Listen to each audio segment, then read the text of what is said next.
All right, hey guys. So probably like you, have been seeing the commercials from Hub City Ford talking about buying vehicles at the end of the year to get a big write-off, and it just started making me think about how to do tax planning better.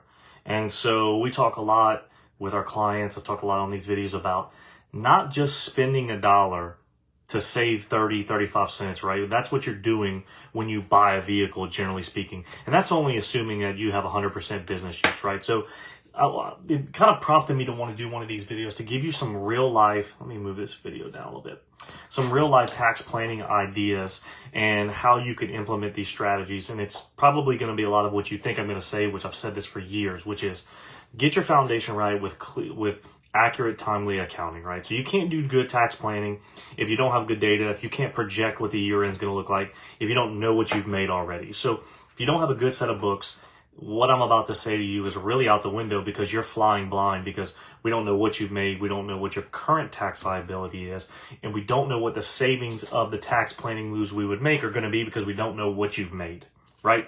So get a good set of books, get an accountant to work with you to do that. We do that at MireGroup. It's the reason we do it is because we can then leverage it to do good tax planning. All right, so let's talk about what not to do. So you hear people say, people literally come to me and say, you know, my CPA said I need to spend some money. And I always say, I'm not sure that's the case, because we don't want to spend things just to save on taxes. We want to spend money in a strategic way. So if you were already needing a business vehicle or a piece of equipment, well, the tax is a sweetener to the deal, right? And so I see this often, a lot of people pushing this, which is just like, hey, buy a vehicle, you know, spend 80 grand, that kind of thing. And so the problem is when you spend 80 grand, you've spent 80 grand, right? You've only getting back 30, 40 cents on the dollar. And so, you know, it's not exactly what you were expecting, because you still have to pay for it. But let's talk about some real life tax planning ideas that would be leveraging off of an accurate set of books and accurate financials. So QBI optimization, right? So this would be QBI being the qualified business income deduction, where you are literally, there's a strategy and a formula to get your salary in the right range where you can max out QBI, and not get into the details too much of this, but essentially QBI is a 20% deduction from your pass-through business income. So think your S Corps or your partnerships. So most people can get 20% of deduction, but once you get up into certain income levels, the QBI gets limited based on the amount of wages you pay. And if you're the only employee or you have a small amount of employees, there's a lot of planning that can be done in that. Second thing, pass-through entity election. Here in Louisiana, you can elect at the company level to pay your state taxes. Why is this important? Well, because at the individual level, your state and local taxes get limited. But you can essentially have a workaround where you pay the taxes at the corporate level, deduct it, and you don't have to worry about paying them at the individual level. Kind of, you know, summarizing here, but that's the gist. And what happens essentially is where you move a deduction that otherwise wouldn't be deductible at the individual level to the corporate level. Okay, so that's pass-through entity. Again, can't do this or know the effect of it if you don't have a good set of books. Retirement planning, knowing what retirement plan to have, how much you can contribute. Do you need to take more salary to put in a retirement, or can you just make a profit sharing or a matching contribution? Real life example, working with a client the other day, they want to put more in retirement, and we basically settled on, we don't need to pay them any more salary and incur a 15% payroll tax. We can just do an employer matching or profit sharing contribution. So no additional salary, don't have additional payroll tax, and still achieve what they're trying to achieve.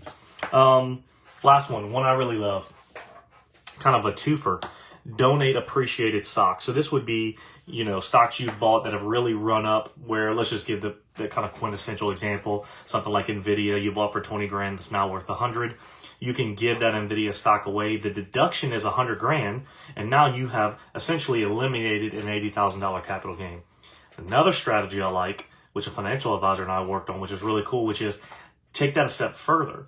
Donate your appreciated stock to an organization like Arete, where you get a state tax credit of 95% of the donation, and you can direct those dollars to the school of your choice so that they give scholarships on a means basis to people that apply for it. So if you're charitably inclined or just want to direct your state tax dollars away from the general fund to a school, Arete combined with appreciated stock, really good way to do that. So bottom line here is, if you don't have your books up to date, you really, and you're pitching your CPA on tax strategies you see on social media, what I would tell you is crawl before you walk.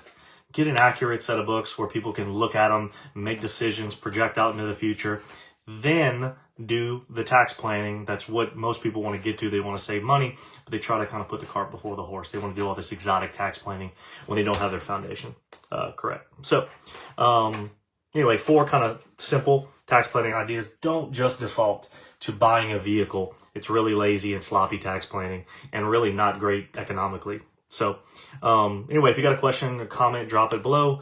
Or if you'd like, if you have something a question you have that you would like discussed on a future video, just a suggestion, I'll take that. And because chances are you have a question that somebody else is probably too scared to ask. So anyway, appreciate you guys, and we'll see you on the next one.